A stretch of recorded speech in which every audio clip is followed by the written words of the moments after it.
ভারতের ৮০তম স্বাধীনতা দিবস উপলক্ষে শুক্রবার সকালে আইহো উচ্চ বিদ্যালয়ের উদ্যোগে বর্ণাঢ্য তিরঙ্গা যাত্রার আয়োজন করা হয়।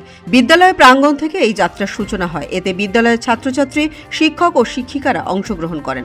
জাতীয় পতাকা হাতে ছাত্রছাত্রীরা দেশাত্মবোধক গান গাইতে গাইতে তিরঙ্গা যাত্রায় অংশ নেয়। কেউ কেউ স্বাধীনতা সংগ্রামী ও দেশের বীর সেনাদের বিভিন্ন চরিত্র সেজে এই কর্মসূচিতে অংশগ্রহণ করে। বিদ্যালয় থেকে শুরু হয়ে যাত্রাটি আইহো স্ট্যান্ড পরিক্রমা করে আইহো অঞ্চলের বিভিন্ন এলাকা ঘুরে আবার বিদ্যালয় প্রাঙ্গণে এসে শেষ হয়। তিরঙ্গা যাত্রা শেষে বিদ্যালয়ের স্বাধীনতা দিবসের তাৎপর্য এবং দেশের স্বাধীনতা সংগ্রামের বিভিন্ন দিক নিয়ে ছাত্রছাত্রীদের সামনে আলোচনা শুরু হয়।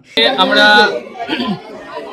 যে ভারত সরকারের 9 তারিখ থেকে 17 আগস্ট পর্যন্ত হর ঘর তিরঙ্গা যাত্রা প্রোগ্রামের আজকে র্যালি আমরা আইও হাই স্কুল থেকে বের করেছিলাম। প্রোগ্রামটা 9 তারিখ থেকে শুরু হয়েছে। আমরা বিভিন্ন দিনে বিভিন্ন রকমের অনুষ্ঠান স্কুলে করেছি। এর আগে আমরা অঙ্কন প্রতিযোগিতা করেছি, রচনা প্রতিযোগিতা করেছি, কুইজ করেছি।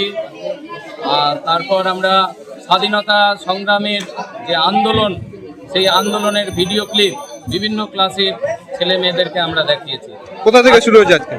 আমাদের র্যালিটা আইও হাই স্কুল থেকে শুরু হয়েছিল, আর এর পরিক্রমা আইও স্ট্যান্ড হয়ে বিভিন্ন পাড়ার মধ্যে দিয়ে আবার আমাদের স্কুলে এসে আমরা প্রোগ্রামটা শেষ করলাম। আমাদের এখানে ট্যাবলো ছিল, ট্যাবলোতে বিভিন্ন রকমের আমাদের যে বিশিষ্ট স্বাধীনতা সংগ্রামী তারা তাদের ডুপ্লিকেট তারা ছিলেন এবং বিভিন্ন যে মনি ঋষি যাদের ভারতের খুব অবদান রয়েছে সেরকম ব্যক্তিত্ব এখানে ছিলেন। দেশের স্বাধীনতা অর্জনে স্বাধীনতা সংগ্রামীদের ভূমিকা এবং দেশপ্রেমের গুরুত্বও তুলে ধরা হয়।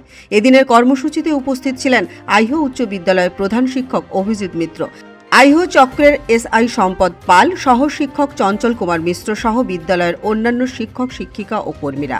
ব্যুরো রিপোর্ট, পূবের কলম ডিজিটাল।